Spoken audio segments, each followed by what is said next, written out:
Israel Gaza വാർ മറ്റൊരു തലത്തിലേക്ക് വളർന്നിരിക്കുകയാണ്.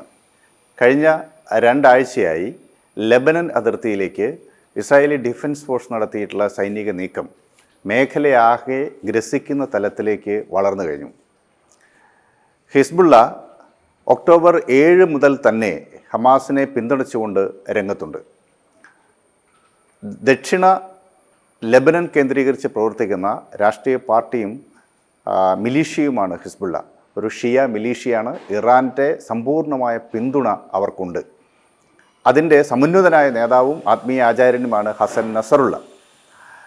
തെക്കൻ ലെബനനിൽ നിന്ന് ഉത്തര ഇസ്രായേലിലെ സെറ്റിൽമെൻറ്റുകളെ കേന്ദ്രീകരിച്ച് നിരന്തരമായ മിസൈൽ ആക്രമണങ്ങൾ ഹിസ്ബുള്ള നടത്തി വരികയാണ്. അവരുടെ ആവശ്യം ഗസയിൽ ഇസ്രായേൽ നടത്തിക്കൊണ്ടിരിക്കുന്ന വംശഹത്യ അടിയന്തരമായി അവസാനിപ്പിക്കണം എന്നതാണ്.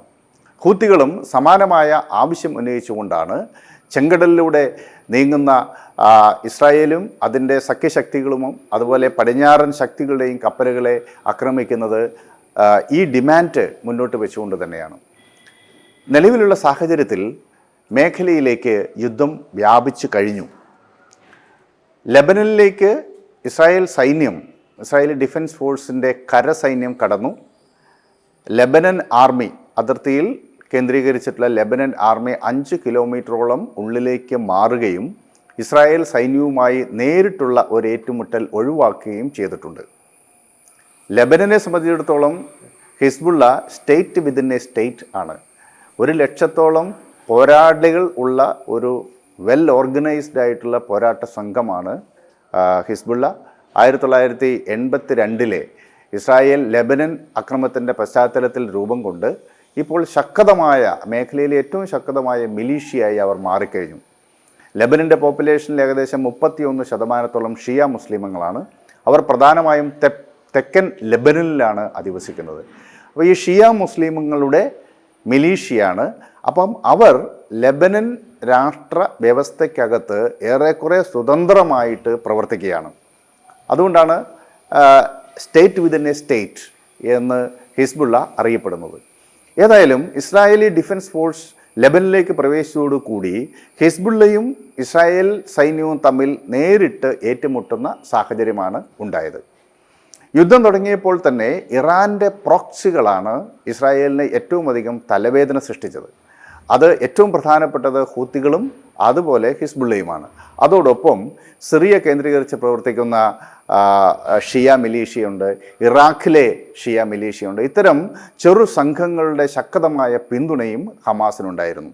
അപ്പോൾ ഫലസ്തീൻ പ്രതിരോധ പ്രസ്ഥാനത്തെ തകർക്കണമെങ്കിൽ അതിന് സമ്പൂർണ്ണ പിന്തുണ നൽകുന്ന ഇറാനെയും അതിൻ്റെ പ്രോക്സികളെയും ന്യൂട്രലൈസ് ചെയ്യാതെ സാധിക്കില്ല എന്നുള്ളതാണ് നിലവിലുള്ള സാഹചര്യം.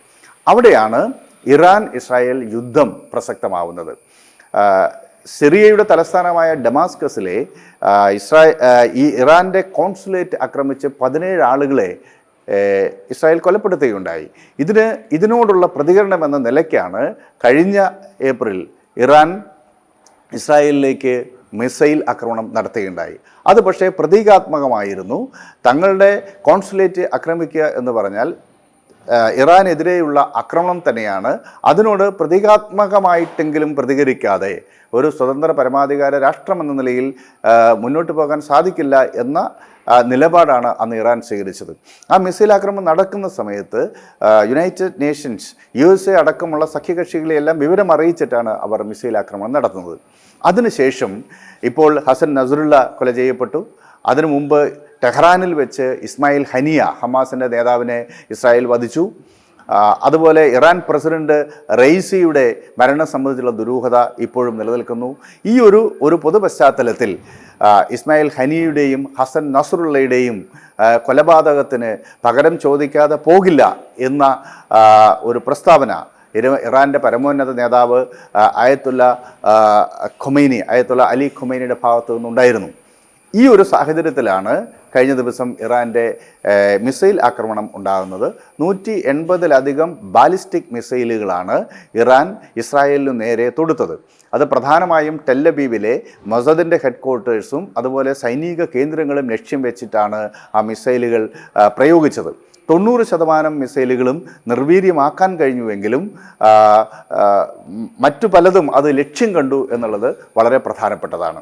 അപ്പോൾ 8 പേർ മരണപ്പെട്ടു എന്നാണ് റോയിട്ടേഴ്സ് നൽകുന്ന സൂചന. ഒരുപക്ഷെ കൂടുതൽ ആളുകൾ കൊല ചെയ്യപ്പെട്ടേക്കാം. ഏതായാലും അമേരിക്കയും ഇസ്രായേലും ചേർന്ന് വികസിപ്പിച്ച ലോകത്തിലെ ഏറ്റവും കൃത്യതയാർന്ന മിസൈൽ പ്രതിരോധ സംവിധാനമാണ് iron dome. Iron dome missile പ്രതിരോധ സംവിധാനത്തിന് മുഴുവൻ മിസൈലുകളെയും നിർവീര്യമാക്കാൻ സാധിച്ചിട്ടില്ല എന്നുള്ളത് വാസ്തവമാണ്. ഇറാൻ്റെ മിസൈൽ ആക്രമണം അവരുടെ പ്രഖ്യാപിത ലക്ഷ്യങ്ങളിൽ പലതും കൃത്യമായി പതിക്കുകയും നാശനഷ്ടങ്ങൾ ഉണ്ടാക്കുകയും ചെയ്തു. ഇതോടൊപ്പം ഇറാൻ പറഞ്ഞിട്ടുള്ളത് ദി അറ്റാക്ക് ഈസ് കൺക്ലൂഡഡ് എന്നാണ്. ഇനിയും ഇസ്രായേലിൻ്റെ ഭാഗത്തു നിന്ന് പ്രൊവക്കേഷൻ ഉണ്ടായില്ല എങ്കിൽ തങ്ങൾ ആക്രമിക്കില്ല എന്ന സൂചനയാണ് ഇറാൻ നൽകിയിട്ടുള്ളത്. പക്ഷേ അങ്ങനെ വരുമ്പോഴും തിരിച്ചടി എന്ന നിലയ്ക്ക് ഇസ്രായേലിൻ്റെ ഭാഗത്തു നിന്ന് റെസ്പോൺസ് ഉണ്ടാകും എന്ന് തന്നെയാണ് നമ്മളിപ്പോൾ കരുതേണ്ടത്. ഈ കാര്യത്തിൽ അമേരിക്കയുടെ സമ്പൂർണ്ണമായ പിന്തുണയും ഇസ്രായേലിനുണ്ട്. ഫുള്ളി സപ്പോർട്ടീവ് ഓഫ് ഇസ്രായേൽ എന്ന് ബൈഡൻ പറയുകയുണ്ടായി. 3 തവണയാണ് അദ്ദേഹം ഫുള്ളി എന്നുള്ള വാക്ക് ഉപയോഗിക്കുന്നത്. സമ്പൂർണ്ണമായി ഞങ്ങൾ ഇസ്രായേലിനെ പിന്തുണയ്ക്കുന്നു എന്ന് ജോ ബൈഡൻ സൂചിപ്പിച്ചു കഴിഞ്ഞു. അതിനർത്ഥം ഇസ്രായേലിനോടൊപ്പം അമേരിക്കൻ സൈന്യവും നേരിട്ട് ഇറാനെതിരായിട്ടുള്ള സൈനിക നടപടിയിൽ പങ്കെടുക്കും എന്നുള്ളതാണ്. ഏതാനും മിനിറ്റുകൾക്ക് മുമ്പ് നമുക്ക് കിട്ടിയിട്ടുള്ള വിവരം വെച്ച് ഇറാൻ്റെ റിഫൈനറികൾ ലക്ഷ്യം വെച്ചുകൊണ്ട് ഇസ്രായേലിൻ്റെ ആക്രമണം ഉണ്ടാകും എന്നുള്ള സൂചനയാണ് ഇപ്പോൾ ലഭിക്കുന്നത്. അങ്ങനെ വന്നാൽ അത് ആഗോള സമ്പദ്ഘടനയെ അടക്കം തകിടം മറിക്കുന്ന മാനങ്ങളിലേക്ക് വളരും. അപ്പോൾ ഇസ്രായേൽ യുദ്ധം ഇറാനും ഇസ്രായേൽ എന്ന 2 രാജ്യങ്ങൾ തമ്മിലുള്ള യുദ്ധമായി പരിമിതപ്പെടില്ല. കാരണം വെസ്റ്റ് ഏഷ്യയിൽ ഒരു പ്രോക്സികളുടെ ഒരു വലിയ സംഘത്തെ തന്നെ ഇറാൻ ഉണ്ടാക്കിയിട്ടുണ്ട്.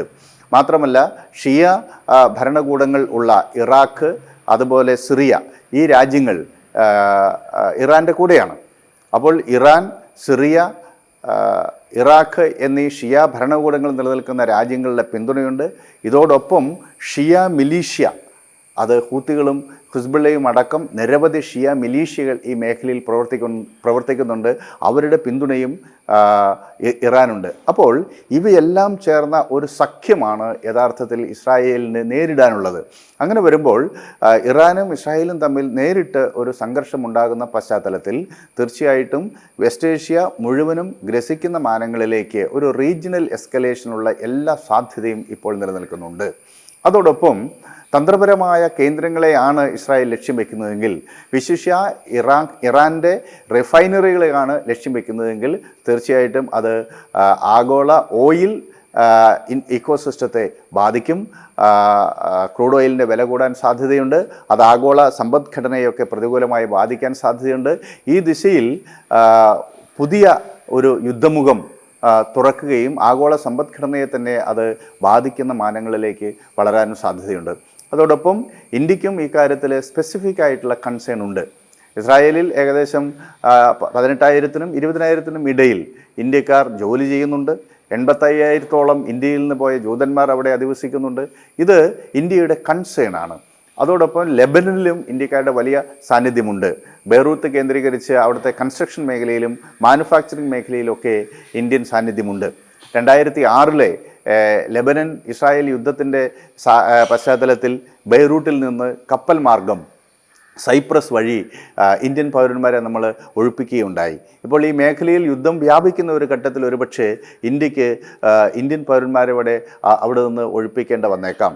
അതോടൊപ്പം ഈ വിഷയത്തിൽ ഭാരതത്തിന് ഇടപെടാനുള്ള സാധ്യത കൂടിയുണ്ട്. ഇറാനുമായിട്ട് വളരെ നല്ല ബന്ധമാണ്, ഇസ്രായേലുമായിട്ട് അടുത്ത ബന്ധമുണ്ട്, ഫലസ്തീൻ വിമോചന പ്രസ്ഥാനവുമായിട്ടും ഇന്ത്യക്ക് വളരെ അടുത്ത ബന്ധമാണുള്ളത്. അപ്പോൾ ഈ 3 പാർട്ടികളെയും ഒരുപക്ഷെ ബന്ധിപ്പിക്കാൻ പറ്റുന്ന ഒരു കണ്ണിയാണ് ഭാരതം. അതുകൊണ്ട് ഒരുപക്ഷെ നമ്മളുടെ ഡിപ്ലോമാറ്റിക് ക്ലൗട്ട് ഈ വിഷയം സമാധാനപരമായി പരിഹരിക്കുന്നതിനും യുദ്ധം കൂടുതൽ വ്യാപിക്കാതെ തടയുന്നതിനുമൊക്കെ ഉപയോഗിക്കാനും സാധ്യതയുണ്ട്. ഏതായാലും നിലവിലുള്ള സാഹചര്യത്തിൽ ഇറാൻ്റെ ഭാഗത്തു നിന്നൊരു റിട്ടാലിയേഷൻ ഉണ്ടാകും എന്ന് തന്നെ നമ്മൾ പ്രതീക്ഷിക്കേണ്ടി വരും. സ്വാഭാവികമായിട്ടും അമേരിക്കയുടെ സമ്പൂർണ്ണ പിന്തുണയോടുകൂടിയായിരിക്കും ഇസ്രായേലിൻ്റെ ആക്രമണം ഉണ്ടാകുക. അപ്പോൾ നേരിട്ട് ഇസ്രായേൽ ഇറാൻ യുദ്ധമായിട്ട് ഗസ വാർ വികസിക്കുന്ന ഒരു സന്നിഗ്ധ ഘട്ടത്തിലാണ് ഇന്ന് ലോകം നിൽക്കുന്നത്.